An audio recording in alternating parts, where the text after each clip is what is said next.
નમસ્કાર મિત્રો, વિડીયોમાં તમારું સ્વાગત છે। જી હા મિત્રો, દેશ અને દુનિયાના તાજા સમાચાર જાણવા માટે આજે જ અમારી યુટ્યુબ ચેનલને સબસ્ક્રાઇબ કરો। જી હા મિત્રો, તો છત્રપતિ સંભાજીનગરમાં દિવાયેલ વિસ્તારમાં હૃદયદ્રાવક ઘટના સામે આવી છે। 18 વર્ષીય યુવકને અટકાવવા પરિવાર અને ગ્રામજનોએ લાંબા સમય સુધી સમજાવ્યો, પરંતુ યુવકે પહાડી પરથી કૂદકો માર્યો અને બાદમાં તેના પિતાએ તેને બચાવવા દોડ્યા પણ સંતુલન ગુમાવ્યું તો પતિ પુત્રનો નીચે પટકાતા જોઈ માતાએ પણ જીવ ગુમાવ્યો હતો। મહારાષ્ટ્રના છત્રપતિ સંભાજીનગરમાંથી એક એવી હૃદયદ્રાવક ઘટના સામે આવી છે જેણે સમગ્ર વિસ્તારને હચમચાવી દીધા છે। જી હા મિત્રો, અત્યારે હાલના સૌથી મોટા અને દુઃખદ સમાચાર સામે આવી રહ્યા છે। તો મિત્રો, સમાચારમાં વધુ વિગતવાર વાત કરીએ તો દેવાયેલા વિસ્તારમાં એક 18 વર્ષીય યુવકે પહાડ પરથી કૂદીને જીવન ટૂંકાવ્યું હોવાની ઘટના સામે આવી છે। સૌથી કરુણ બાબત તો એ રહી છે કે પુત્રને બચાવવાની કોશિશમાં તેના પિતાનું પણ પહાડ પરથી નીચે પડવાથી તેમનું પણ મોત થયું છે।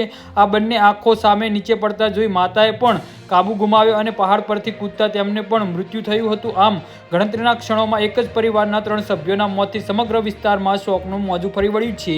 જી હા મિત્રો, તો આના વિશે તમારું શું કહેવું છે તો નીચે અમારી કમેન્ટ બોક્સમાં જરૂરથી જણાવજો અને અમારી યુટ્યુબ ચેનલને સબસ્ક્રાઇબ કરવાની ભૂલતા નહીં। ધન્યવાદ।